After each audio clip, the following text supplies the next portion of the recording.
Yo, what's good, y'all? It's your boy AJ. Welcome back to Saturday Night Frights, where we all come together as a community, watch scary horror stories, and have a good time doing it. So, I'm not here to waste any more time, so without further ado, man, let's get it.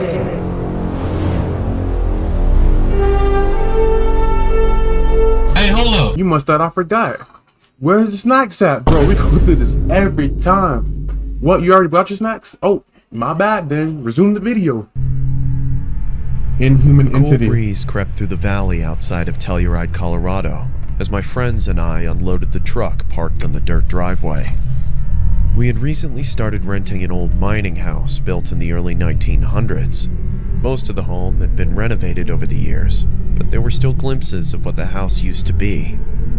The exterior of the home was painted a bright yellow and adorned with a blood-red door. The yard was abundant, with lush green grass, minus the few brown patches that littered the ground. I wonder what that could be. In the yard sat a dilapidated gazebo, filled to the brim with landscaping equipment. Do you? I stood facing the house, admiring the quaint ambiance it seemed to exude. I felt something hit my back and spun around. My brother, William, was standing behind me with a box under his right arm. William, what's up with you, man? Let's pick up the pace. We don't have all day, he said. Hello, brother, man. Annoyance masked in his voice. Yeah, I responded, and started walking to the back of the truck. My other two friends, Elijah and Leon, were in the process of stacking some boxes on a dolly. Hey man, take this to my room. Love animated stories? Elijah said, Me too. as he handed me a large box. I resituated it in my arms and gripped it. As I did so, I could hear glass clanging inside, and a strong, familiar odor starting to leak out. Hey man, be careful, Elijah snapped. If you ever want to smoke again, I'd highly advise you to take it one step at a time there, champ. Maybe if you didn't throw everything into one single box without bubble wrap, then you wouldn't have an issue of something breaking, Elijah, Leon responded. Leon? Elijah's eyes widened, as if he had just figured out the secrets of the universe. I laughed, turned around, and proceeded into the house. The floorboards creaked as I stepped onto the warped living room floor.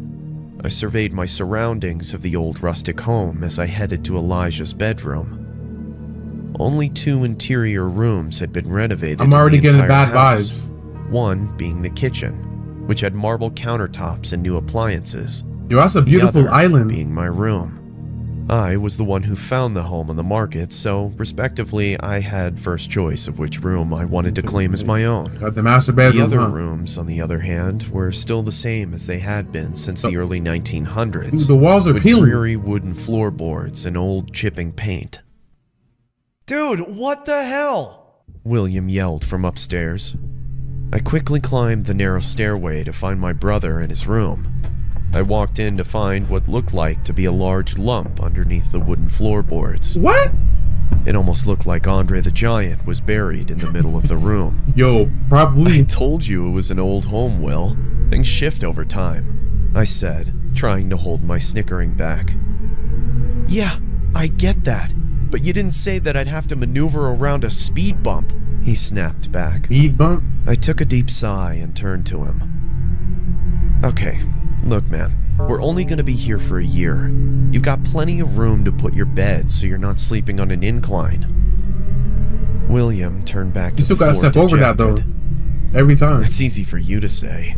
You're not staying on the cover of Sticky Fingers by the Rolling Stones. After we had moved everything into the house, we all plopped down on the couch, beers in hand, and began our well-deserved R&R. Elijah had already begun smoking, and the room started to fill with the pungent odor. So are we gonna be doing some ghost hunting tonight, boys?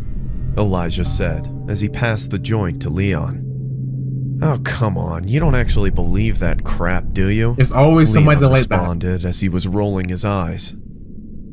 The guy blew his brains out on the front porch in the 1930s. I'd be surprised if there wasn't a ghost floating through the halls. I mean, how do you think we got such a killer deal on rent? William said as he lifted his arms and started mimicking the sounds of a specter. Shut up. It's all nonsense. You've just been watching too much Ghost Hunters, I responded. But anyway, I'm gonna go to bed. We need to get up early to do some cleaning. Good night, guys. I stood up and meandered to my room. In all reality, I was a little perturbed by what happened at this house. I've always been quite agnostic to my beliefs of ghosts or spirits, but I've never witnessed anything myself. The rent was super cheap for an entire house. How much is it? And I wanted to save some money for a trip outside of the country. I pushed the fact that someone had ended their life to the back of my mind. I wish things would have turned out much differently. I entered my room and slid under my sheets and basked in the warmth of my bed. It had been a long day and my body ached from moving. I grabbed my phone and looked for a rain and thunder YouTube video to help me sleep, and after about 15 minutes, I crept into comfortable darkness. My eyes shot open in the middle of the night. The moonlight shone through my window and enveloped my room in comforting light. I could hear creaking from the house as the wind howled outside. I tried to sit up, but found my efforts futile. Sleep paralysis was a regular occurrence in my life. Sleep paralysis? It happened at least once a month due to stress and a little help from my antidepressants. At this point, I'd almost gotten used to it. I could hear what sounded like a light scratching noise coming from inside my room, and prepared myself for the usual dark figure to be standing in the corner. My eyes darted from left to right, trying to decipher where the noise was coming from. It was then I started to hear skittering, like someone or something was moving around. A cold feeling crept over my body as I started sweating profusely, my sheets becoming soaked. The skittering stopped, but was replaced by cracking. What? One that resembled that of broken bone. Out of my peripheral vision, I could see long, needle-like limbs protruding from my closet. Yo! They each moved slowly, tapping the wall as if they were looking for something. I then saw a large, bulbous black mass starting to show itself from the closet door. It was coated in tiny hairs. That's a spider! Almost habitually. A loud moan echoed throughout my room as the creature I've never seen that presented sleep itself. paralysis. A spider-like entity was situated on my wall. The reason I say spider-like was because its head had been replaced with that of a human one. Ugh. Its eyes were blacked out from the shadows of moonlight, and its lower jaw was removed, revealing a blotchy tongue that oozed saliva. It was about Why the is the size tongue of a black? twin bed and stared at me for what seemed like hours. My heart was racing. I was begging my body to move, but to no avail. I was stuck there, in suspended torment. I tried screaming, but I was unable to make a sound. All I could do was watch the creature on my wall as it grew closer. Suddenly, it skittered to the ceiling right above me and started scratching with its two front legs, Bro, go back to sleep. almost like it was burrowing. Look, for those who don't know, here's how you deal with sleep paralysis. If you're ever in sleep paralysis, just write this down, take notes.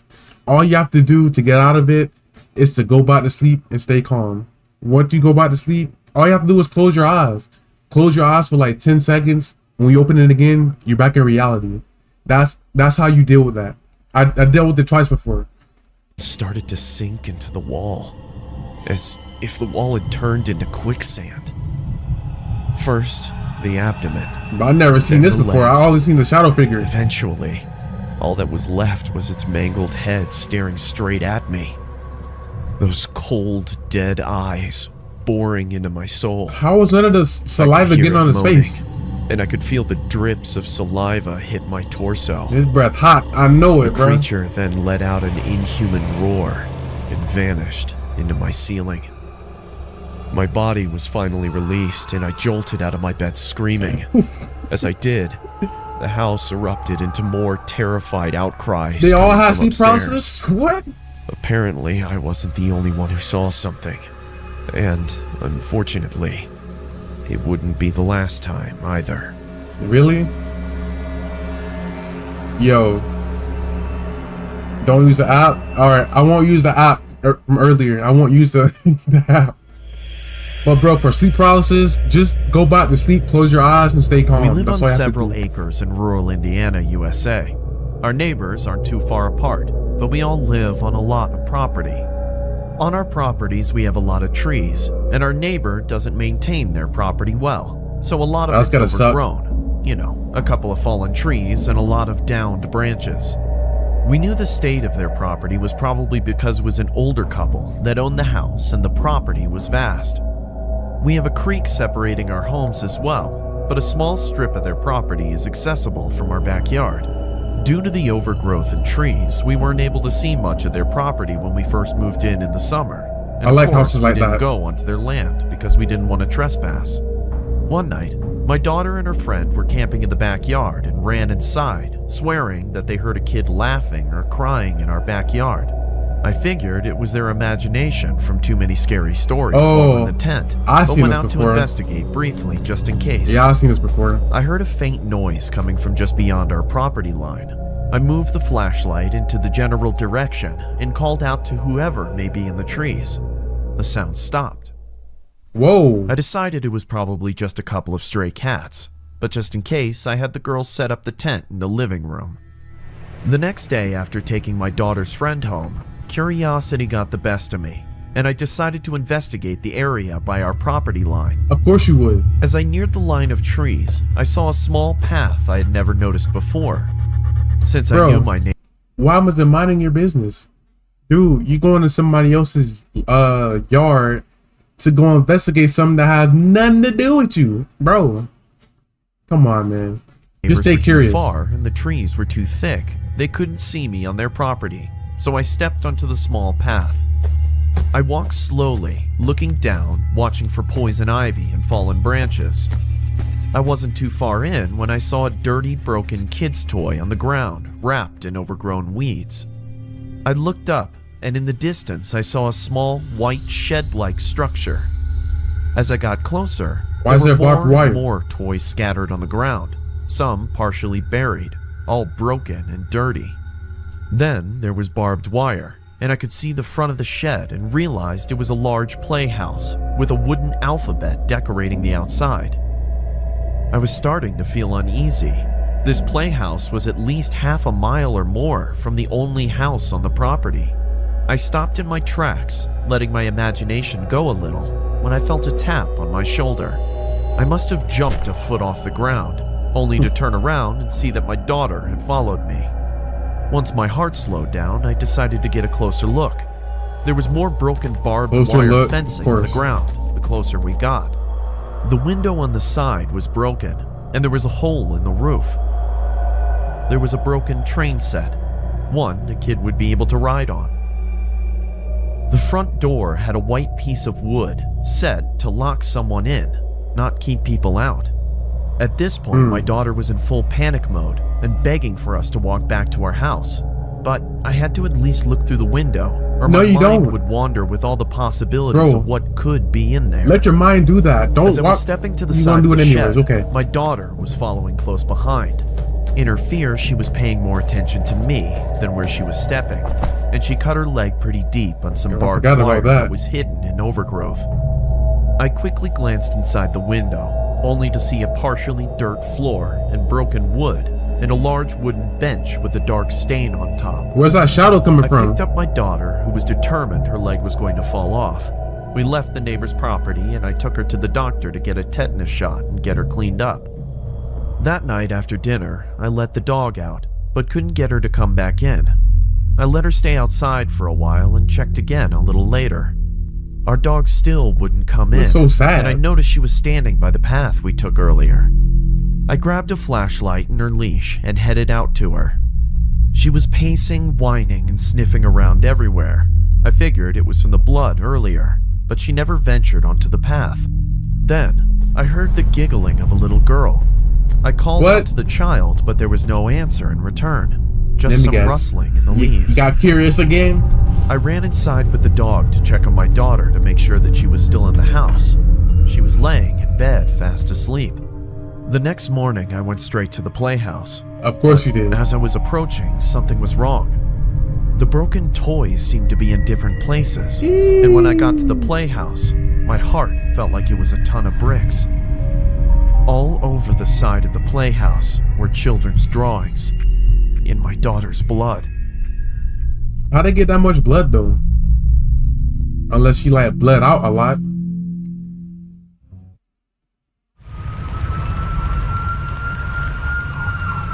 Disturbing vacation story. Number 3. What happened to 1 and 2? I don't know. It was a summer ago. My family and I had gone to a cabin that most would use for a winter vacation, but my family wasn't like that. The cabin was located in the middle of the forest. There was no cell phone service, so as you can imagine, take me back home. I was pissed. There's no cell phone service. Take me back home. To me about being isolated and confined to the comforts of my phone. I always found solace in my phone, since being around people made me feel irrational and just plain weird. My parents never understood that. Anyway, my little sister is 6 years old and was playing around in the forest. She had gone a bit too far out of my sight, and I started to get a little worried. I called out her name but got no response. I then went in the direction that she did and found nothing but a bloodied bow. My eyes widened as I frantically ran around looking for her. I found a blood trail that led into the deeper parts of the forest. I hesitated, but nothing was going to stop me from saving my sister. I followed the trail for as far as it went. After about an hour, the blood stopped at a hole. I debated whether I should go back and tell my parents, but I didn't think they'd believe me, even if I did say that my sister was missing. There's no denying my parents thought I was insane. Despite my fear, I jumped into the hole. Jump in? I fell for what felt like forever. Then, I finally hit water. Oh, that's sewer water, man. My face morphed into disgust I stumbled through what I thought was a sewer, since there was no light. I looked up out of the hole and saw a tiny white dot. Yeah, you're not going back out. To walk around. You're stuck. It was crunching under my feet. I paid no attention to it since I thought it was some dead leaves or sticks that had fallen into the sewer. That was until I fell. Some unknown liquid had splashed all over me. I remembered that my phone was in my back pocket, and I pulled it out and shined it on myself. Time seemed to slow down as I realized what I was walking in. It was a river of fresh blood. Oh. The blood had absolutely soaked me. I held in a scream Where's it as to coming not from? alert any nearby creatures. I then ran through the connection of tunnels and refused to stop until I started hearing footsteps behind me.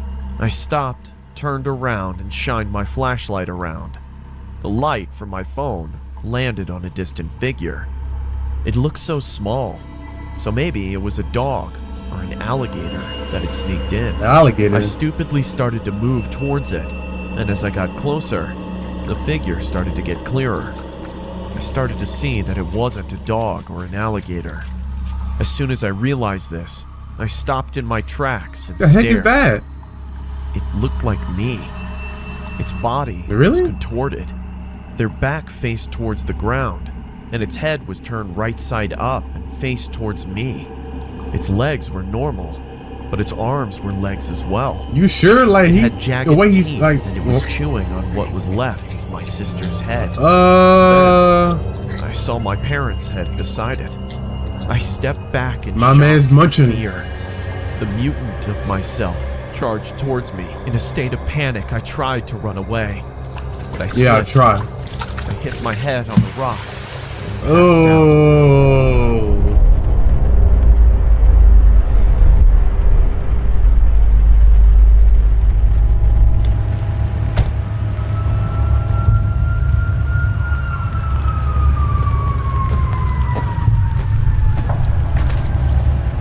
Look at him throwing up. They all got decapitated?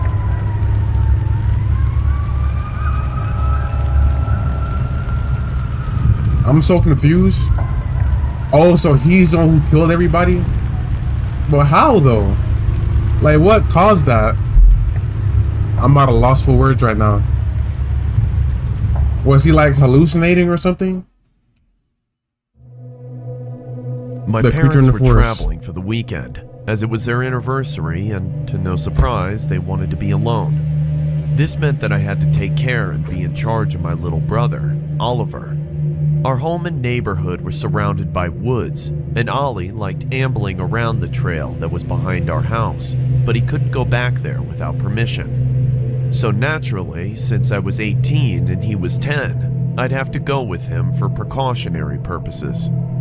It was a little while before lunch, so I decided to join Ollie in his trek, so that way my appetite would be in a more salubrious state.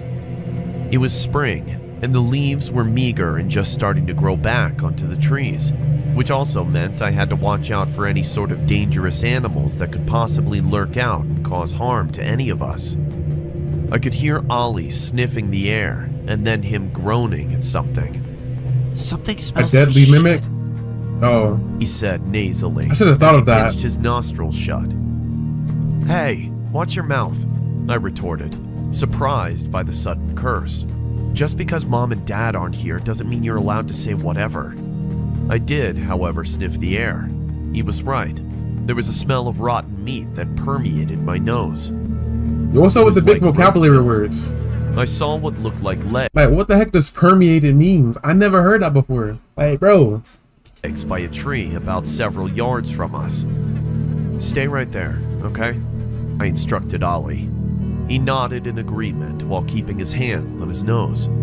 I leisurely walked forward and turned the tree to see what the thing was. It was a deer, and it was dead all right. Flies droned and swarmed around it. I was used to seeing dead animals around here. Hunting was pretty frequent. But there was something that rather took me aback. It was the fact that the way its neck had been ravaged into.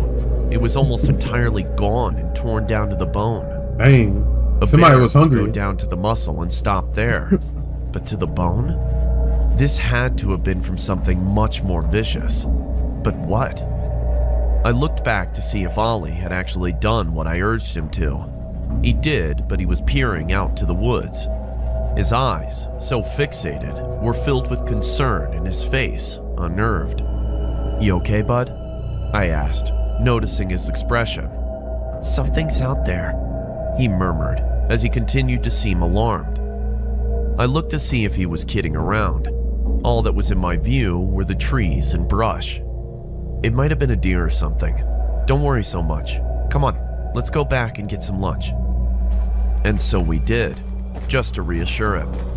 I made ourselves some peanut butter and jelly sandwiches as we watched a movie for a bit. Ollie usually liked his sandwiches, and he'd been done with it in a few minutes, but he ate his so sluggishly. I didn't bother asking what he saw, because I figured that he must have scared himself and that he'd get over it in a while. However, the back of my mind was still unsettled by that deer. How could its neck have been mutilated like that to such a grisly state? Bro, mutilated? Bro, come on. Use simpler words. You don't have to. We know you have, like, you know your vocabulary words, but bro, come on. Mutilated? Dude. Night dawned upon both of us, and Ollie was begging me to let him sleep beside me as I put him to bed. "What's gotten into you?"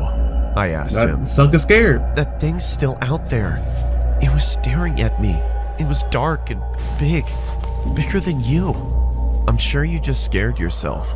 If anything was out there, it wasn't anything dangerous."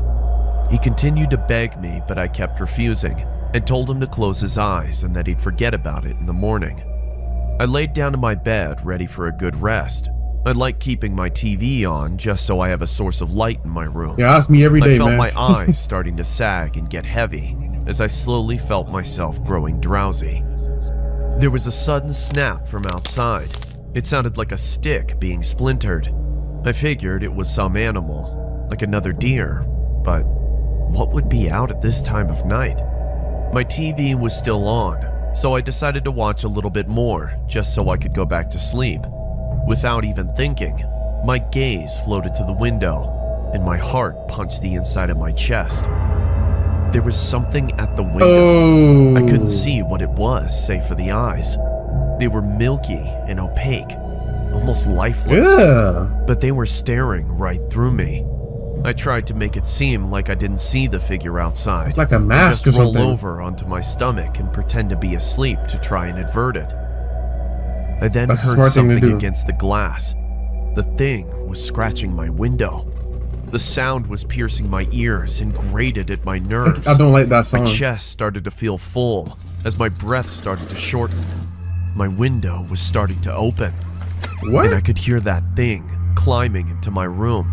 Man, I would have got up and squared up, Clearly man. made, as its shadow covered my entire bed in black. I sat there hyperventilating for what seemed like hours until I felt the mattress start to sink in. The Sink in. springs groaned as the thing had climbed onto the bed. I felt I could literally die from fright right there. The thing started to move across my bed. I was trying my best not to breathe so hard, but I was completely terror-stricken. It then stopped and stood right at my shoulders. No, I his breath felt hot. its giant feet clasping onto my shoulder blades. I What? could hardly breathe. I had a mirror to my right that allowed me to see what was above me, and chills ran down my spine. The creature was black, large, and at least 7 feet tall and lanky. Dang. Its arms were This will happen the second time I had sleep paralysis. I was laying on my stomach. Yo, never again, cause, bro, that. Anyways, when I had sleep paralysis, I felt like there was somebody standing like or laying on my back, and I couldn't move. So I guess this is what it was. went down Bro. to its calves. Its chest leaned over me and stretched to an impossible degree. It Is that didn't Groot? even look human or animal. It seemed alien. I shut my eyes tight, hoping that it was just some dream. I could start to hear the creature's heavy breaths and growling. It sounded like a dog, but much more disturbing. As it grasped harder, I feared the worst. My ears were ringing. I wasn't breathing while I bit my tongue. My eyes were shut so tight, and the blood flow in my head stopped. Look at this almost dude. completely. Something then beckoned it off of me, and the creature leapt off. Through my ringing ears, I thought I could hear something like thumps and rusty hinges. I painfully felt the blood flow starting to come back, and I blacked out. Morning came, and I had a massive headache now, and my chest felt That so might be the tight. worst. I needed to go wake up Ollie and make breakfast, and I reluctantly did so. I went into his room but found his bed empty. I checked all of downstairs to check if he was there somewhere. Nothing. I then thought of the one place he could definitely be if he was hiding. I went outside and took to the path in the back of the woods. I walked some ways while trying to get over the pain in my head when I saw his bare feet by the tree. "Ollie," I said, exhausted and annoyed in my grimace. "Come on, what are you—" I stopped. I felt my whole entire world collapse as I was bludgeoned with every single negative emotion possible.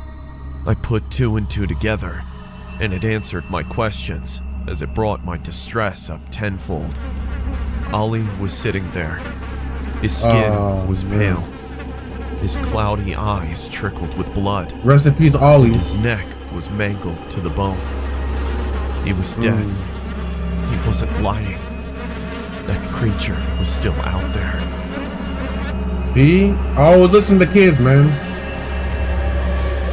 I know you don't want to, but sometimes they're right.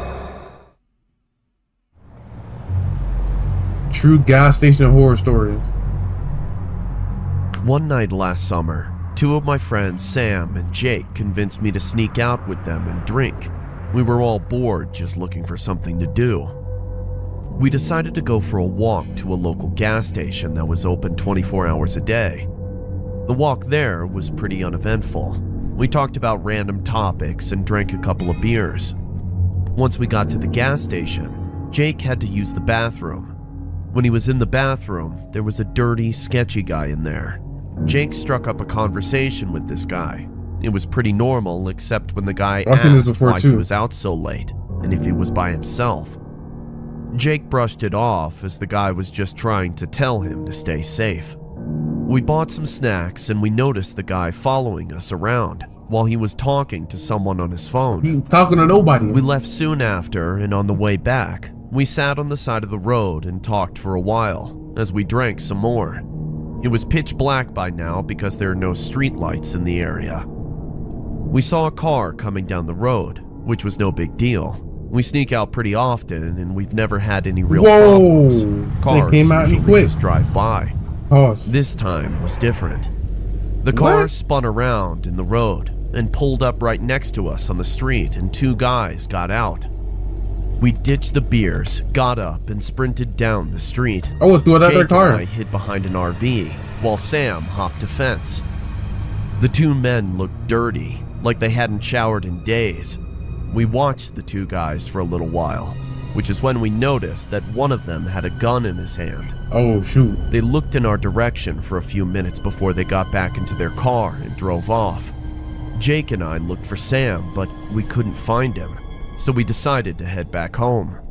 We thought we had lost them, but on the way back we turned a corner and those same guys were sitting in the car waiting there. We ran through the alleyways and backyards until we lost them. Every few minutes, we saw the car driving slowly down a street or alleyway in the distance, and we would hide. Eventually, we made it back, and Sam messaged to tell us that he got followed by a different car, but he made it home safe. A different car? It's been almost a year since How many of them are there? We're always more cautious when we go out, and Sam still has nightmares about being abducted. I don't know for sure if the guy from the bathroom had anything to do with it, but the same guy. He's somehow connected to it. He would have caught them in his elbow.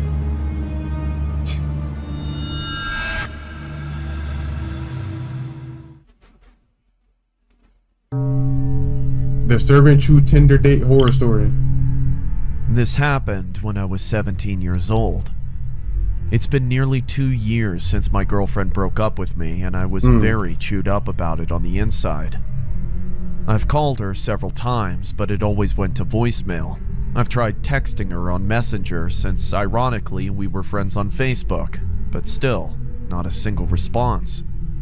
As the weeks went by, I became very devastated and was worried that I'd never find love again. My brother told me to just forget about my ex-girlfriend and that it was time for me to move on. He introduced me to this app called Tinder, which he said was great for online dating. That's not great, man. I was very familiar with online dating, but never actually done any of it because there was no way that I even felt like hooking up with some random person I met online. But I figured it couldn't hurt to try it out, so I decided to give it a shot. After I finished setting up my account and was done creating my profile, I just started randomly liking a few of the girls that I thought were pretty. I'm not picky, I just wanted to make sure that I found the right girl for me. A few weeks later, I've had already received my first match on Tinder. Her name was Robin. She had blue hair, freckles, and beautiful amethyst purple lips. According to her profile, she had the same interest in the stuff I was into, and was even around the same age as me. No description? Even better, she lived in the same town as me. By the way, I live in Memphis, Tennessee. We started having a friendly group chat on Tinder, which was going well. Her message said, "You may not know me, but we went to the same high school." Oh, I yeah? replied, "Are you sure?" She said, "Yeah, I was always the quiet one at the back of class. Anyways, I think you're really cute. We should hang out sometime." I agreed and asked her to where she wanted to hang out, where to meet her, and what time I should be there. She said we'd hang out at her place and meet her at the park tomorrow night at around 9 p.m. I accepted.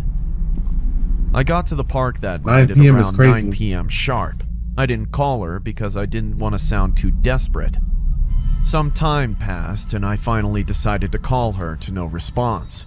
I also tried texting her to no avail as well. It was around 9:30 p.m. There was still no sign of her and I was beginning to grow impatient. I was starting to think that maybe she wasn't going to show up at all. I sighed and said, "I knew this was too good to be true. She's not even here yet. Screw it. I'm going home. I can't believe I came out here this late for nothing." Oh well. Sucks, man. So much for online dating. I was about to start my walk home when suddenly A car? I saw a black convertible pull up to my location. The car stopped right in front of me, and the window rolled down, revealing a creepy-looking old man who was probably in his mid-30s. He gazed at me with a weird smile and asked, "You going somewhere, kid?"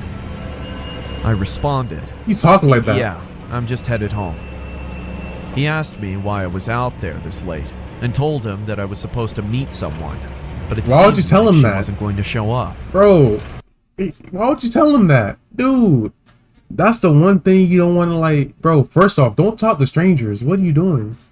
Second of all, don't tell them anything that you got going on. Like, you don't need to tell them that you was waiting on somebody and that they didn't show up. Why does he need to know that? Like, explain how. Don't want to do said, that. "Oh, you must be waiting for my daughter." Look, The man by the name of Jeff introduced himself to me as Robin's father and said that Robin has told him a lot about me. He told me that Robin couldn't meet me at the park because she remembered that was the night she had to go to a slumber party with her friends and she forgot to cancel. He told me she wouldn't be home till 11 o'clock, and that's when I knew my night was a bust. He apologized and offered to give me a ride home. don't accept it, please. I knew it was going to take too long for me to walk, so Oh I my accepted. gosh. It was Just do going it. to be a long drive, but luckily I knew all the shortcuts to my house. I told him where I lived and how to get there as I got into the car. He's doing everything wrong. After a few minutes, I was feeling tired from being out so late, so I closed my eyes for just a few short seconds and dozed off. Not long afterward, I awoke. Feeling a little drowsy, I rubbed my eyes and realized that I was still in the car. I asked the man where we were, as this wasn't the usual route to my house. He said, "Relax, kid, this is a shortcut. We're almost there." Ain't no shortcut. I asked where we were going, and then he looked at me with some sinister grin on his face and just chuckled. I felt my heart almost explode out of my chest as he did Sucker, that. you're getting kidnapped. I looked down and saw a handgun sticking out of his jacket pocket. The classic. I put two and two together and realized what was happening. I told him, "Let me out now!" He responded, "No." He straight up Then said no. He put his foot on the accelerator, speeding up the car. I tried to get out, but he had already put the child lock on. Dang. It seemed hopeless. 3 steps I ahead. was trapped. There was no way out. To make matters worse, we were driving through a forest area with no cell service. I couldn't even call for help. But I just had to get out. As soon as the car started to slow down, I stabbed him in his shoulder with a pocket knife that I found on the floor. Good. He screamed in pain as I was able to turn off the child lock, unlock the door, and run as fast as I could into the woods. While I was running, I could hear multiple gunshots being This sucker fired ain't at me, playing. but luckily, not a single one hit me. I never looked back because I had the fear of the man chasing me at the back of my mind. I dove behind a tree and hid under a bush. I heard the man yelling, You can't hide from me! I will find you! What is wrong I with covered you? my mouth with my hands and held my breath, trying not to make a sound. Everything was silent for a while, until I saw the man was looking for me with a flashlight. He flashed it past me multiple times. When I heard his footsteps going deeper into the woods, that's when I knew the coast was clear. I ran, using the flashlight on my phone to help navigate me through the dark and scary woods. I don't think that's a good idea. In hindsight, I knew that was a stupid move considering the situation. I could hear the leaves crunching and the twigs snapping as I ran, which would also easily give away my position.